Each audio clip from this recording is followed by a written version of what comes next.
Hey everybody, and welcome to episode 4 of Talkin Shit with CeeDee and Simoj. We've got Simon here, and he's a permanent part of the show now with us, so he'll be here every week having a motherfucking chat. Hey guys, thanks for listening. And we're here for the 2nd of December. So,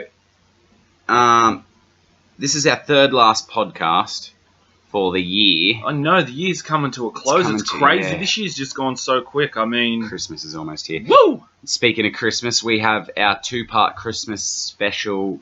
So that'll start next week, and the week after will be episode 2, obviously. Called Merry Fucking Shitmas with CeeDee and Simoj. So we'll have some Christmas news for you guys. That'll be fun. And we'll be coming back probably around the 4th of January, I'd say, which is the first Wednesday in January. Oh yeah. But all updates will be posted on our social media accounts. So hit us up on Twitter and Instagram at CeeDee Podcast. That's CeeDee Podcast. Or contact us directly at www.cdpodcast.com. Just follow the links.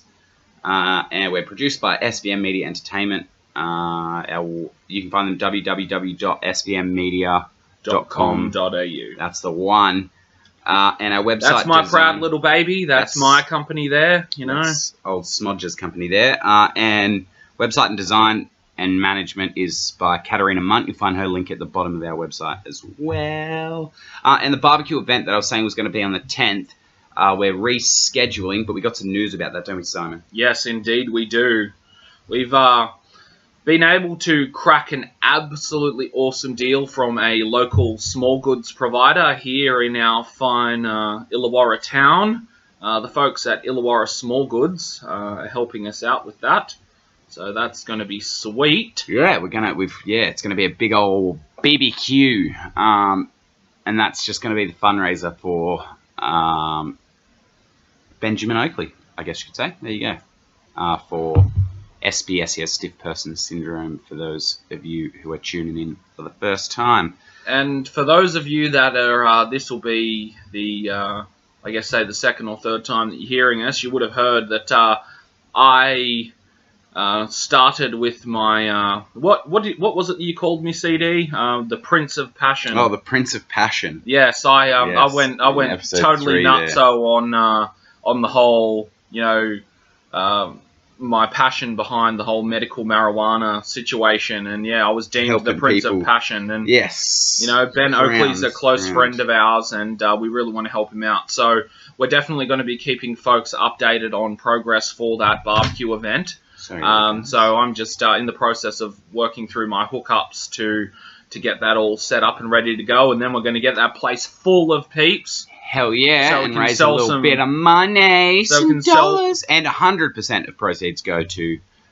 cause, which is Drop a Dollar for Ben is his foundation, so it'll all pretty much be going into that. So it'll be Drop a Dollar for Rare Diseases, which is an Australian registered charity, whom Benjamin's father, Michael, is the director of that charity. So we're going to try and pump as much money into that as we can, just doing our part to help one of our really good mates. Yeah. So, anyway, we'll probably have a bit more of a chat about that later. But it'll be around the 10th, I think-ish. But, we'll keep you updated. That's not a set in stone date. But you've probably heard in our... Yeah, we'll move on anyway. So, you've probably heard in our last couple of podcasts, we talked about old DJ Trump there and his famous wall. Well, I've got some news for you, Simon. We're getting a wall of our own over here in Australia. What? Ooh, yeah. You haven't heard the news, son. All right, so I bet you've seen those fucking... Regale us. Yes, I will. All right. I bet you've seen those crazy douchebags of Parliament House going mental. Two of them climbed up there. They dyed the fucking pond out the front red. They were going mental in the fucking lobby.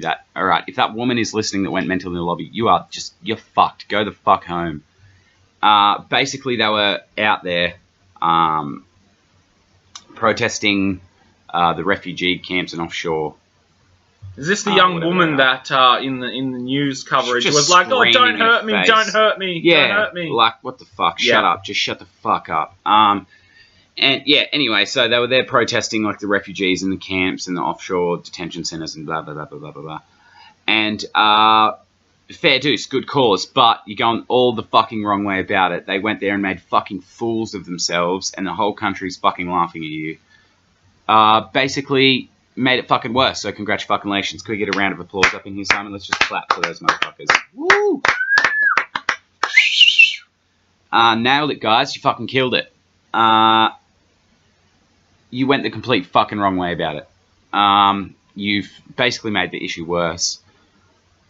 Because now you've got negative fucking energy and like negative, inflictions or whatever on the news now in relation to the cause. So the cause is no longer the sort of it's sort of like one of those things where you've got like a minority that are trying to speak for the majority when the majority is actually prepared to do the right thing. Exactly, and what they need to do is go fucking civil about it. Don't go fucking man. You're not going to get anywhere that way. It's not the fucking 70s. Grow the fuck up, you adults. Stop climbing Parliament House like you're fucking Spider-Man. Get the fuck down and go the fuck home and rally your fucking people. Make petitions. Rally Parliament. Are you going to the weekly fucking council meetings? I guarantee you fucking not, because that's where shit gets decided. Read your local fucking paper, you goddamn idiots. You got to do it right, folks. I honestly think that a big part of the problem is the fact that it applies to so many things. I mean, you look at like provisional drivers. A few folks act like dicks on the road, and it makes everyone else in that same category look bad when a large percentage of people are doing the right thing, and living by the rules. Exactly. And the same thing applies to the entire... But my opinion on that is that if they make a rule against it and you're already doing the right thing, then it doesn't change your life whatsoever. So why are people... I'm talking about this recent thing with the Bluetooth. I don't know if you heard about that. They're making a law now. You're not allowed to have your phone connected to Bluetooth whatsoever in the car. Yeah, if you're a P2 driver, yeah. And all these people are kicking up a stink, and my opinion on it is you're not in the car to have a fucking party. You're there to get from A to fucking B, and when you're a fucking experienced driver, then you can start fucking listening to music. Until then, either make a fucking playlist before you leave on a fucking CD, or listen to the goddamn radio. CD. Jesus. Yeah, CD. See, I'm promoting myself here. But no, I even told my doctor about it, and I told my doctor listens to the podcast, so hey there, doc. Thanks for the shoulder meds. I busted up my shoulder, so he's giving me some medication for that. But yeah, no, he loves what we talk about, and he hashtag love the doctor. Yeah, I won't say where he's from or his name because I don't want him getting. He knows who he is. He knows who he is. And he's a good doctor, unlike that fucking Dr. Sanjay. No, I'm kidding. He's a good doctor too. You'll know what I'm talking about, Doc. Anyway, and he said he was like, what, they dyed it red? I was like, yeah, and he was like to symbolize blood. I was like, yeah. He was like, they may as well have shit in there. And I was like, yeah, they may as well have. And I was like, and he lost it at this. I was like, and I wouldn't be surprised if it was full of shit with the amount of crap that comes out of Parliament House. And he just lost it. Here I am. I nearly just spat my coffee all over my laptop. Yeah, it's brand new laptop nearly just got copied. But he loved that. And he actually raised some issues with me too. He said, about the refugee camps and stuff, and basically how he had to become a doctor to get into this country. Yeah. Because they pretty much wouldn't take him unless he was an asset to this country. Yeah, it's the joys of means testing. I mean, there are other countries that do it. He couldn't have come over here as like a university student or anything like that because, no, you weren't an asset, and how do we know you're going to stick to it and not just fuck up? Like, they instantaneously just think that these foreigners are just going to fuck up. And I was like, dude, that's fucked. And he was like, yeah. He told me this story about he was in Britain, and this woman came up and was like, I hope you enjoy your free fucking 3-bedroom house and shit. And he was like, what the fuck? Like, I pay my way like everybody else. What the fuck are you talking about? Like, she was just a loony bin. And like, for some reason, these people are like under the influence that they're just coming over here on a free ride and just living off the benefits. Like, no, there might be a small percentage of that, and they might be from any country. And I haven't said the nationality of my doctor, have I? No. So you don't yet? No. But yeah, no. He's a foreigner. He's a sick motherfucking foreigner. And he said, but they unfortunately the small percentage and the large percentage, and he said he actually made a joke, and it was so funny, and I'm glad I get to tell it on air because I hope he hears it. he said, yeah, unfortunately, the small percentage of the bad eggs and the mass percentage of the good people all get lumped in the same boat.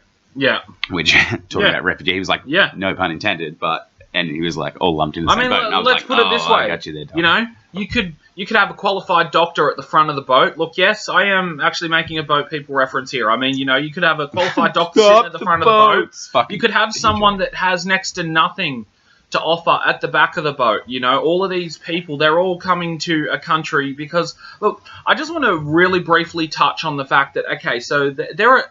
Illegal immigration is huge across the world. I mean, Australia has it, the United States has it. I mean, Donald Trump obviously wants to... Oh, real quick, before I forget, I got sidetracked. Our wall, real quick, so remember where you're at. Our wall... No, that's where I was going to go with that. Because a wall around Parliament House. You know the lawns that kids all roll down on the Parliament House? Not going to be a thing anymore. So congratulations.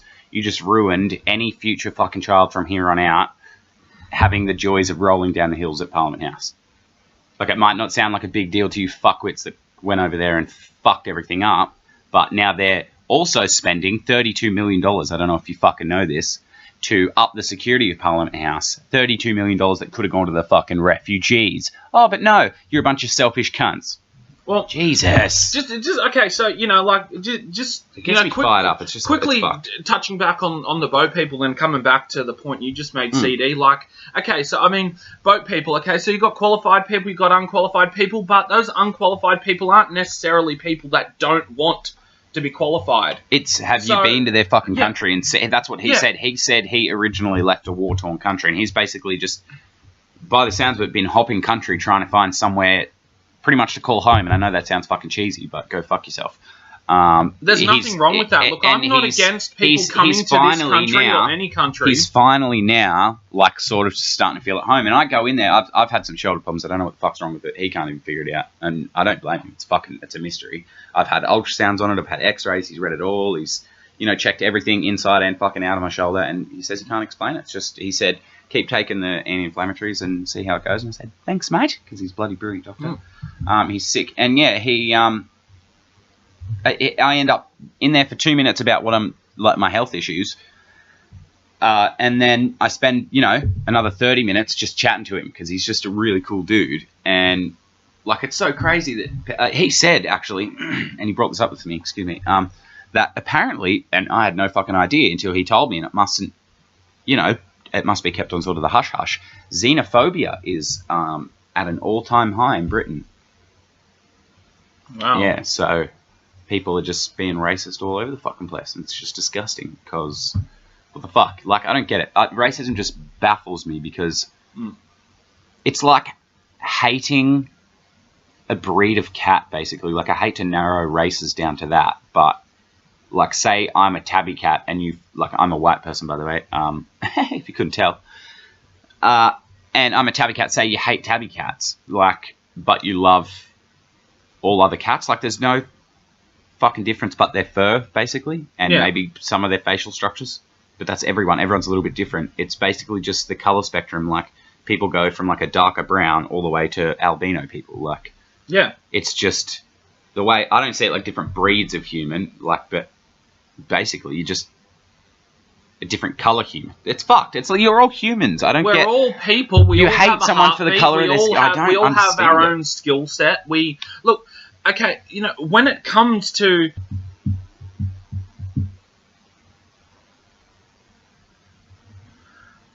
when it comes to boat people, like, seriously, I mean, as I was saying, I mean, you've got people that are qualified that, you know, have realized that they can't be in their country anymore. Yeah. There's a reason they're leaving. Yeah, they're not just fucking hopping over here just because it looks pretty, like. And you hear of these people, you know, these boat people paying astronomical amounts of money to get a spot on that boat. Yeah. And you just think that, what does just that to get actually a chance say? At an actual fucking what life. does that say about the immigration policy of some countries where people are prepared to pay tens of thousands of dollars to illegally enter a country?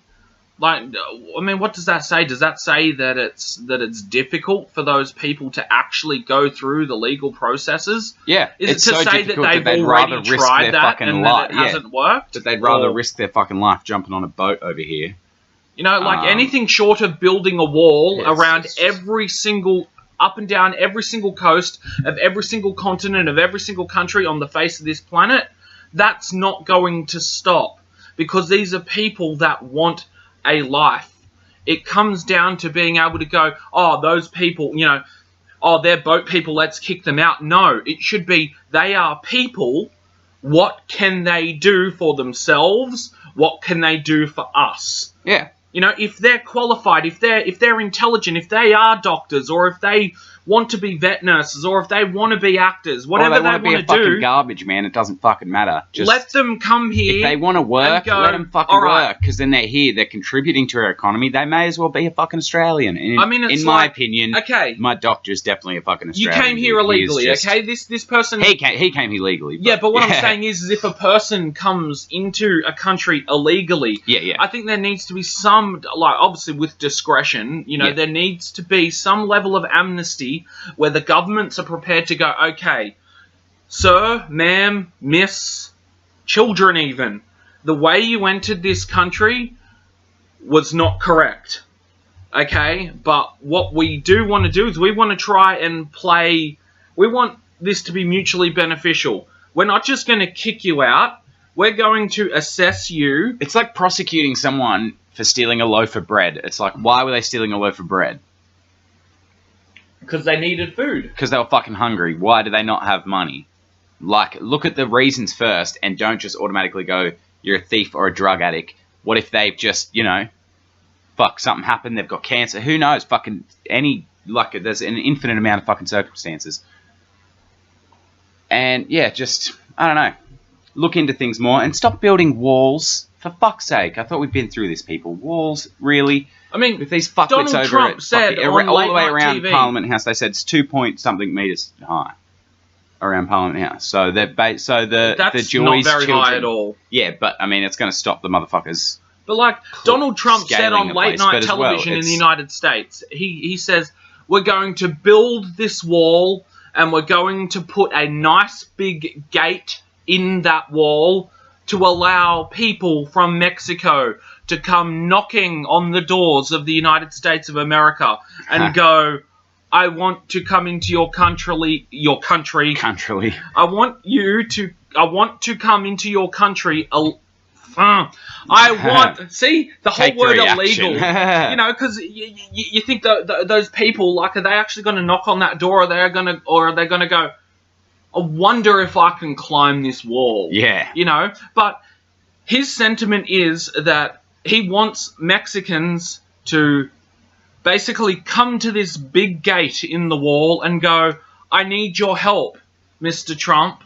Yeah. Please let me into your country. Speaking of reprehensible ginger people, anyway, Pauline Hanson in Parliament House, speaking of Parliament House as well, segue, damn, Pauline Hanson in Parliament, I don't know if you've seen it, there's Simoj, is sick of being called a racist, everybody. So, that's, rich, I guess, coming from that motherfucker. It's like someone stealing something and going, I'm tired of people calling me a thief. Well, stop being a thief then. Yeah, stop fucking stealing shit, you fucking asshole. It said in a statement in Parliament last week, and as it turns out, she's been sick of being called a fucking racist. And I have one surefire way to stop being called a racist, Pauline, and that's to stop being a fucking racist. And it doesn't just mean stop saying racist shit. It means stop being a fucking racist, you reprehensible ginger twat. Anyway, moving on. Moving on. Let's climb that wall. Yeah, let's climb that wall. Let's leave that wall behind us. So I found as well this week, you guys remember AJ from the earlier podcast, my fiance. Oh, yeah. And I found from when she was, I think, about 12 years old or something, she had like this little weight loss diary. And it was so fucking funny because I opened it up and there was... with us talking about this? Yeah, she is. I don't give a shit. No. she'll be right. And she had this little weight loss diary, right? And it had nothing in it except for one fucking item at the top, right? And it was like, basically she was like calorie counting. and had one item, and it just said up and go 191 calories. And so I was like, there's got to be more than that. Like, maybe there's a page missing. So I took the book to her, and I was like, what is this? And she was like, oh, I couldn't think of anything with less calories than 191 that I liked. So I stopped writing my list. And in that, hand in hand with that, I, in the same day, seen a news piece on this dog that lost like 40% of its body weight. Wow. Yeah, and it's been named like the fittest dog of the year. So you go, girl. And that's a fit bitch. Yeah, it is. Literally a fit bitch. Fit bitch. And so, yeah, in conclusion to that, my fiance has less fucking willpower than a spaniel. So that's good to know. And I can tell you who else has less fucking willpower than a spaniel. Another one of our stories. I'm segueing like a fucking chief today. I seen heard another news story, Mr. Simoj there. Kids as young as 12 are getting gastric bypass surgery. See, I think that's wrong. I really think that's wrong because they haven't been...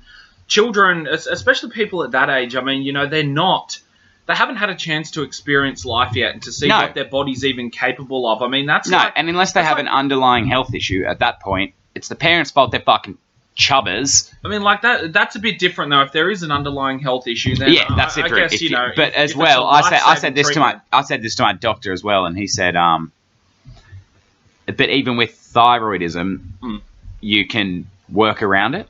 He's like, it's not easy. I'm not downgrading your thyroidism, you assholes. But yeah, he said it's like you can even work with it. You can get, you know, thyroxine, which is a thyroid medication. And it's very lifestyle-based as well, because, I mean, you know, I've heard stories. I mean, I'm not a doctor, but I've heard stories out there where people have, you know, changed the way their body reacts. Like, I mean, I'm in the same boat, to be honest, because there was a point where I thought I had but you work out, problems. so it's yeah. But you know, I was try to get to the gym regularly. I've always been a big person, and I just want to point out I've lost nearly 40 kilos in the last 12 months, and the journey's still going. But for that one, there, boy. But I thought I might have had a thyroid problem at one stage, you know. But then, but it didn't get fucking gastric bypass surgery. Yeah, I looked into it, and I'm just like, there are so many things that go wrong with the human body that can be corrected purely by lifestyle changes. Exactly. So I mean, for a 12-year-old to have a gastric band surgery, you know, at that age, that's basically like saying, oh yeah, you know, I haven't experienced, you know, what my body's actually going to do, you know, later in life. I mean, yeah, I'll just, you know, nip it in the bud now. And but unless you have an underlying health issue. Like, you're excused from this, but for all the other poor kids that can't put down the cake for 5 fucking minutes to go for a jog. If it's purely cosmetic, then I don't think that's right for a child to have that. No, you're fucking waste of space if you're fucking getting your kids gastric bypass surgery. You need to wait until they're fucking adult, and if they're still overweight and it's uncontrollable and they have underlying health issues, then think about the alternative. That's key fucking word, morons. Fucking Jesus is alternative. It's an alternative to what you could do fucking naturally if you would just put the cake down for 3 fucking seconds and get off your fat lazy ass and go for a jog. Simon here has gone on a crazy weight loss journey, and he fucking gets to the gym all the time. I did have a 6-week break though, because I thought I fucked up my left knee, but that's alright. I need to head back. You did fuck up your left knee. Well, I did, yeah. Like, get this, I did. I fucked up my left knee. I was playing darts at a friend's house. Yeah, so how the fuck... Come on, Simon, here we go. How do you injure your fucking knee playing darts? First and foremost, I want every single person that's listening to this podcast right now to piss themselves laughing. If you have to go and get a bucket out of your fucking garage and sit on it so you've got somewhere to piss, that's fine. Or go sit in the bathroom. But seriously, I'm there trying to get my pro pose on to play darts. I'm like, yeah, I'm a world champion dartsman. We don't know any darts players, so we'll say the Tiger Woods of darts. So I'm like standing there, and I'm like, oh, wait, you know, I'm trying to get myself central. Obviously, you can't see me, but you know, I'll kind of give you a bit of a verbal representation. So I'm like, in the whole like Tiger Woods of darts, probably banging the fucking waitress at the same time.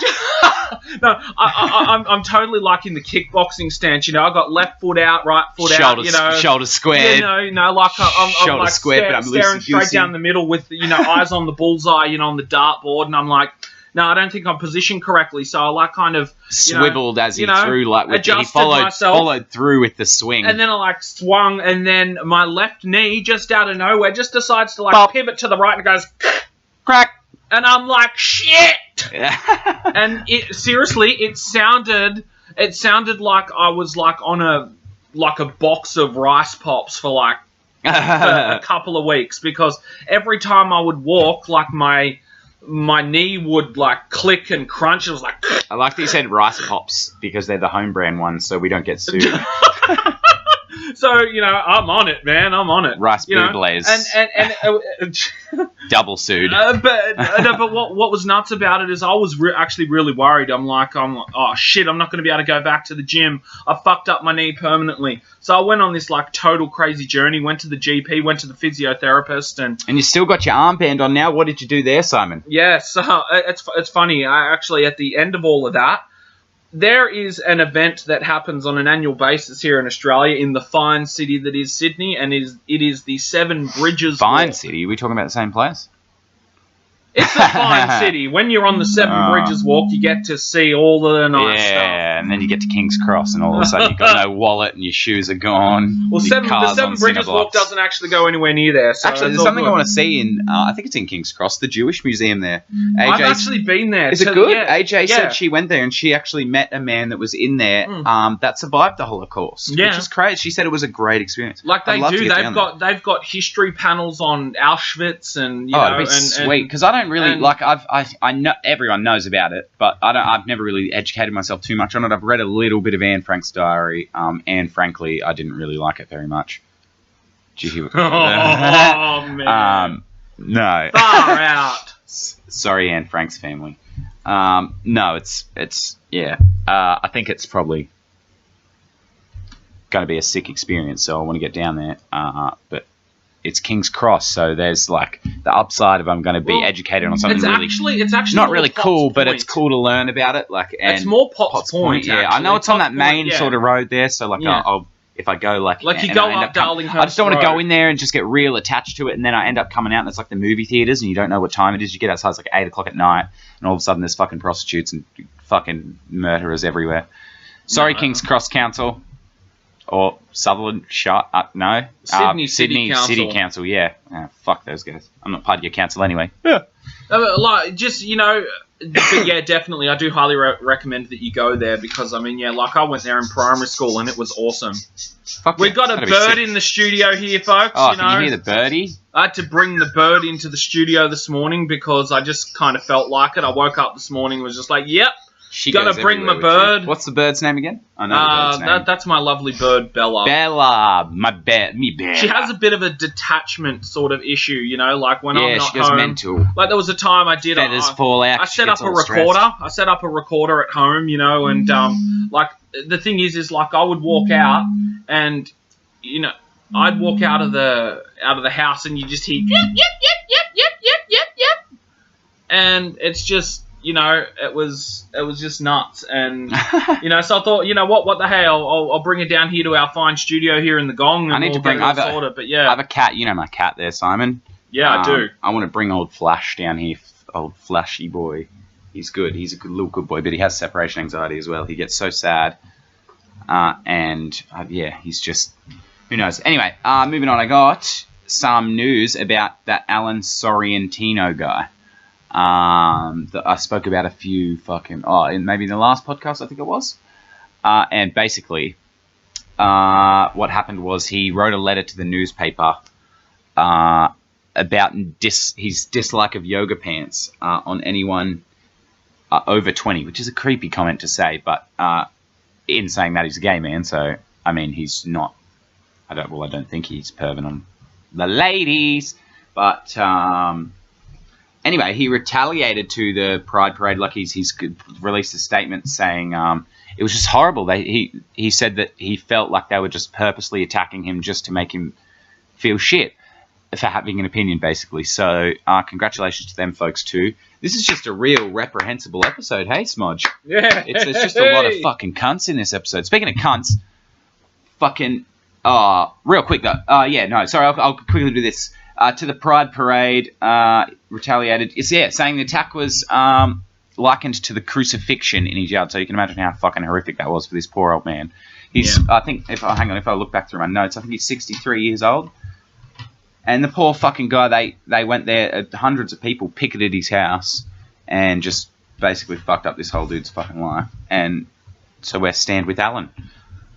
Because we respect you, Alan, and your opinion. But yeah, fucking... so yeah, speaking of cunts, I was at the mall the other day, and I was standing against the wall waiting for some food.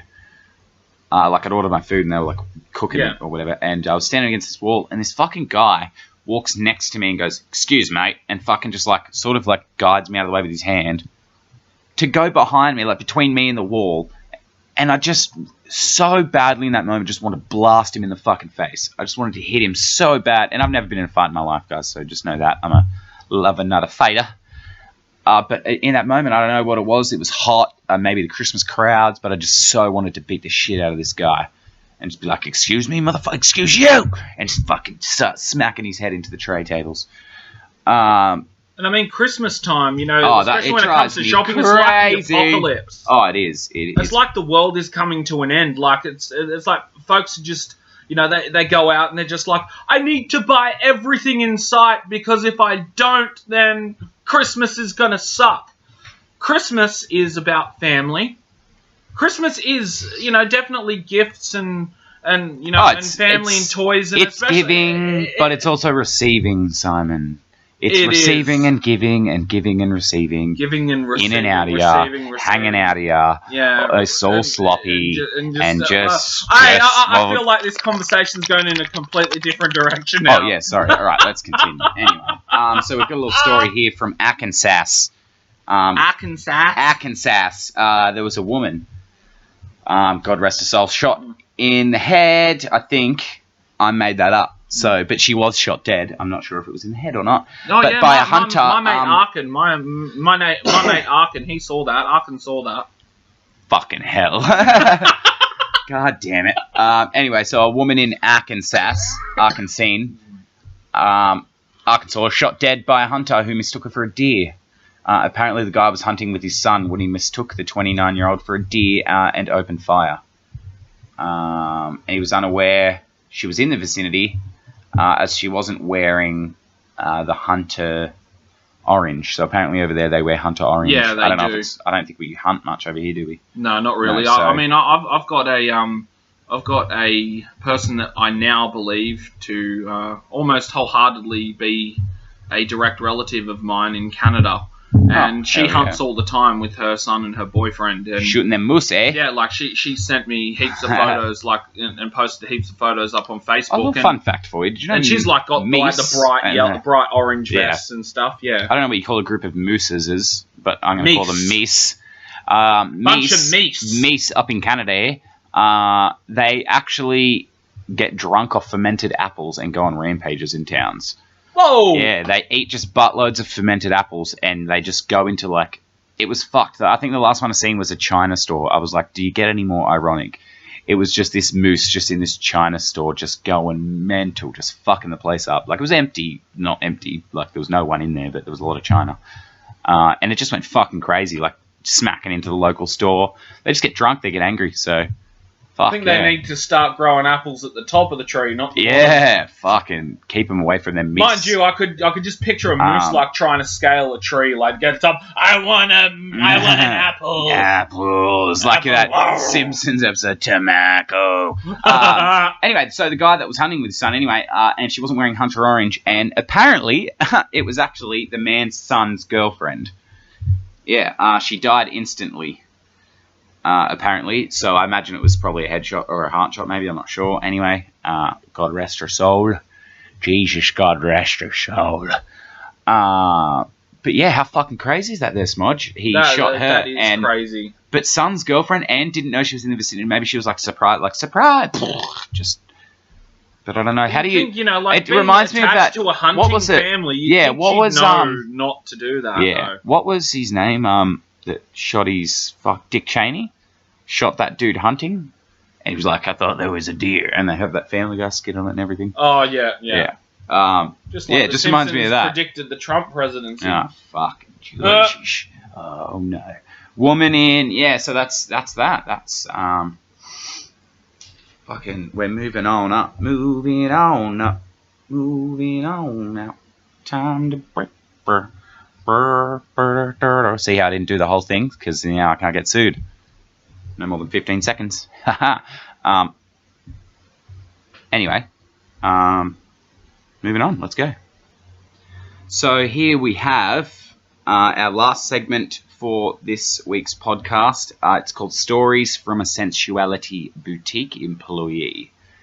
So something a little fun, lighthearted there, leave you on a little nice note, huh? Super sensual. Super sensual. So she's going by the name of Kate for the sake of she has motherfucking children. And yeah, so let's get into this. So she's basically, what we've gotten her to do is written a story in her perspective of what it's like and the weirdest stories in a sensuality boutique. So that's just like a lingerie kind of store. Yeah. Like a sort of kinky kind of place. All right, so we'll get into it. It says, I'm Kate. I'm 23 and I work in a women's sensuality boutique. You think a women's orientated business would mean that I would come into some weird... come into some weird encounters. Well, you're fucking wrong. And so in the last year, she says, I've met so many people from different kinks of life. Oh, so that's different. From asexuals who drop thousands on lingerie to men who want to grow their foreskins back. So there's a little taste of what's ahead of you. And although not out of the ordinary, the first strange encounter was a group of middle-aged women who didn't know why sex toys are curved. I can tell you why they are. I then spent 15 minutes being laughed at while explaining female anatomy to women twice my age. Oh, fuck that. All right, I thought that would be the most... Yeah, well, shit. I thought that would be the most fucked thing I'd encounter, but honestly... Fucked, get it? What is more shocking than a woman who can't locate her own clitoris? Oh, dear. Oh, dear. God, it got weird real quick. For a long month, she once had this man who would ring the boutique and ask me about the stock sizing and how it fit, claiming he was into wearing ladies' clothes. But honestly, in the end, I found out he was jerking off to the sound of my voice. Wow. Next time he rings, just go, Dave speaking. And he'll be like, ah! Drops the lube, slips out of his hand. You can imagine squirt in the air. Ah! And he slips over. Drops the phone into a bucket of lube. And I just imagine Gil from the... Oh, Gil. Oh, man. Oh, jeez. Yeah, jerking off to the sound of her voice. You are welcome, sir, she says. Yeah. Another man would frequent and ask us for the stock his mistress had on hold. Oh, dear. So that's for him. Oh, okay. His mistress. Oh, no. Okay, so his mistress goes in there and picks stuff for herself, I think. Yeah. And it's just like, put it on my tab. And this fucking married dude goes in there and pays for it. And pays for it all. And then she comes back, I imagine, and picks it. Or he, picks it up and, yeah, it's a bit of a surprise for him. Fuck, who knows? Part of a humiliation punishment, she assumes. Ooh, so a little bit freaky. But one day he did outright ask me if I could take his number and call if I found the perfect mistress to stab him in the nipple while he wore a locked cock cage. Oh, Lord. That's... okay, so I'm just going to reread that. Found the perfect mistress to stab him in the nipple. Why you won't get stabbed in the titty, boy? While he wore a locked cock cage. This, of course, after I declined the offer to beat him repeatedly. Well, shit. Come on, Kate. You should have just gotten there and just murdered this guy. One less freaky deek on the street. No, don't murder people. All right? I tell my nieces and nephews all the time. They go out to play, and most people are like, I love you, have a good day. And I just go, don't be a serial killer. And they go, okay. And they all just go about, okay, we won't. And then you get Aiden, my little nephew there, and he's like, I will. And you're like, no, you fucking won't. Oh, he's got a head like a potato. We love him. Okay. Then I bring you to we're going to call him Glenn, who visited me one afternoon on closing, asking I show him the BDSM range. Although unnerving, as most DOMs are, DOMs for you retards out there, can't use that term, can I? No, DOMs are, I don't say retard in the sense when I'm talking about mentally retarded people. I use it, lightheartedly. All right? Just chill out, all right? And most DOMs, so DOMs are dominance, I think. Yeah. I went along and showed him... delayed onset muscle soreness. Maybe that, maybe not. Showed him what I assumed he already knew anyway, but then he switched and asked if I would honour him the pleasure to wear a lingerie whilst I called him, and wait for a moment, my pretty little slut. Whoa! Okay. And walked him around, which I imagine on a leash or some description. When I declined, he became quite agitated, which is where she asked him to leave immediately. So there you go. That's might be a bit dangerous in these boutique jobs, ladies. So they don't fucking hire men. Repeatedly. Then sorry. So I'm a terrible fucking reader, outer, louder. So fucking bear with me, folks. How you liking this so far, there, Smodge? Oh, I love it. It's great, isn't it? I've never worked in a boutique store before. I probably never will, but no, it's actually a close friend of mine. She sent me this a few days ago, actually, and I purposely didn't read it because I wanted it to be read live for you guys. So you're welcome. And okay, so here we go. She's been asked to be an escort by more than one working girl, both in high end and low end. So even the fancy places coming out there. She's like a manager at this joint anyway. I won't say the name of it, but and all and told because the way she looks, she could charge the barely legal rate because she's very small statured. She's I'd say real short. I don't know. I can't tell you me because you don't know how tall I am. Shit, I don't know. She's very short. She sort of looks, like a child. Sorry, Kate. I didn't mean that. You know it. Shut Canadian up. snowman height, maybe? Yeah, she's almost like a skinny Eskimo. Like a skinny little Eskimo, but she doesn't look like an Eskimo. She's usually got bright red lips and wears those bloody stockings with a stripe down the back. I don't know. Anyway, she works at a boutique, so you imagine how fancy she dresses. Anyway, moving on. So, here we go. A barely legal rate. That is just fucked. The perfect legal pedophile experience. That is fucked up. She has children, so you can imagine what her reaction to this was. They're probably in jail now anyway, or she probably beat the shit out of them. She's a feisty little one. She's like an angry garden gnome. She's been asked to model lingerie for men, demonstrated the sex toys, asked if she could demonstrate the sex toys on herself for them. They'll say stuff like, I'm looking for a nice young girl to help me look after my big house in insert fancy suburb. I'll buy you whatever you need or want. I just don't want to be alone. This comes up a lot. Now that, in IMO, in my opinion, sounds like a motherfucking serial killer. I'm going to be 100% honest with you. And that's not because there's a copy of Smodge's Friday the 13th Part 2 sitting next to me. It's that's just serial killery vibey. So, Kate, here is a small piece of advice before we finish this up. Actually, there's a fair bit to go. So here's my first piece of advice for you is be careful. It's lucky she works in like a mall because she's got security, but don't end up someone's lampshade in their basement. Don't get skinned alive. Puts the lotion on its skin or else it gets the hose again. You don't want any of that. So be careful. Jesus. Okay, so where was I up to? Sorry, folks. I'm terrible at this. Comes up a lot anyway. So I've been.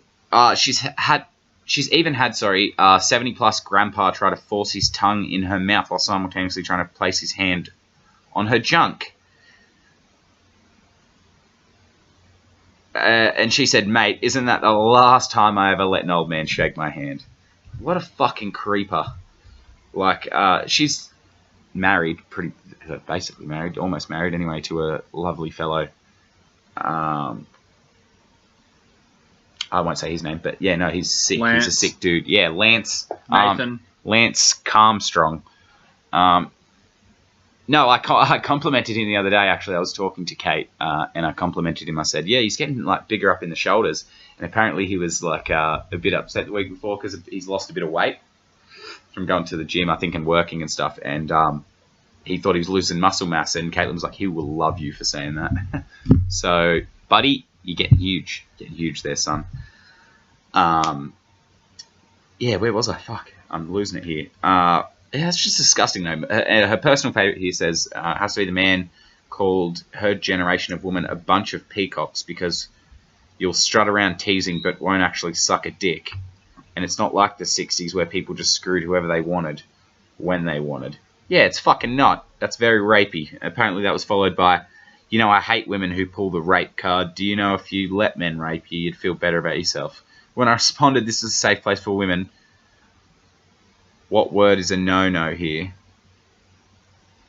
Oh, that word's a no-no here. He thought it was a perfect opportunity to say, hey, you should let me rape you sometime. What a fucking lunatic. Oh, Jesus. That's fucked up. She just said, what the fuck? Obviously, she's not interested, being a mother and a faithful fucking fiancé. When she declined and said, she had work to do, sorry, off you go, he informed not to worry because the police already have him on the record and he'll bring me a coffee next time. Next time? Yeah, nah. Solid pass on the Rohypnol. Oh, God, she's funny. Don't come near me again, she says. I once spent an hour explaining to a terrified woman that her daughter's relationship was not a D's... Oh, her Dom's relationship was actually not a Dom's... Apparently it's not really BDSM with a safe word included. Oh, okay. Recently a man cried because he has no foreskin. And she doesn't mean figuratively, literal tears. And says he hasn't found the one because something about him is truly missing. And now and how can he possibly give all of him to someone when he's not a whole? She says, calm down, it's a flap of skin. Oh, buddy, it's like not dating someone for the sleeves of their shirt. Yeah, Jesus. Some days her work demands she knows so much about everything. So from basic things such as where the G-spot is to copious hours spent researching puppy play. Because, you know, she needs to be truly prepared for whatever fetish is chucked at her. So she is a fucking brilliant employee, and you don't make your way to manager of a company like that without being an actual genuinely good employee. So congratulations, Kate. And she said she feels this doesn't even cover her day-to-day experience. So what we're actually going to do is get her on the podcast sometime in the near future. But being a mother and stuff, she's fairly busy. So it'll be on a Monday, guys. It'll be an early podcast for y'all. Anyway, she says, all in all, you're probably wondering how many women deal with all this sexual harassment. And she says, wine. So much fucking wine. She'll just drink her sorrows away. And that's the way I do with my problems too. And when you're an adult, you fucking suck it up and you have some booze and you go to bed and you wake up and you do it all again. And she says she's never changing herself to feel smaller or less notable because 1,000 men ain't ever gonna dull her shine. Can I get a amen? Amen! Woo! That's Kate's story. Anyway, so we're going to get her on the podcast soon, and her fucking daughter's going to come in to the podcast. She's so funny. She's just this little one. And, yeah, it's all funny stuff for you folks coming up in the future. But this has been the first episode of Talkin' Shit with CeeDee and Simoj, but it's been the fourth episode of Talkin' Shit with CeeDee. But, yeah, the tags and stuff will be changed now from Talking Shit with CeeDee to Talking Shit with CeeDee and Simoj, which also covers me from fucking Eddie If's podcast, which is called Talking Shit with Eddie If, because ours is actually called that whole long-ass name, so fuck you, copyright issues, motherfuckers! Bitch! And yeah, so fucking hope you guys have a good week, or have had a good week, and if you see those Parliament motherfuckers out there, tell them to straighten the fuck up and fly right, shape up or ship out, so you fucking say hey there. Oh, yeah. Yeah, fucking shape up or ship out there. Sunshine. I'm fucking... That's just... You all went the wrong way about it. Just get your priorities straight. Make a plan. Execute the plan. No plan. Going in crazy like that, guns blazing. You're going to fuck some shit up. And now you fucked up future generations of kids rolling down the goddamn Parliament House hill because it's going to build this goddamn fence. And yeah, moral of the story, don't be a cunt. Alright? Anyway. We'll catch you folks later. Yeah, we'll fucking see you later. It's been a good weekend. We'll see you next week for the first episode of Merry fucking Shitmas with CeeDee and Simoj. And that'll be our 2-episode Christmas special just before Christmas there, and we'll be coming back 4th of January. Hit us up, Twitter and Instagram at CEEDEE Podcast, that's CD Podcast, and go to our website, www.cdpodcast.com, and go visit our productions website if you want anything from production. You know you fucking do because he's brilliant, at www.sbmmedia.com.au. Don't forget the .au because it doesn't work otherwise, you cunts. Have a good week, assholes.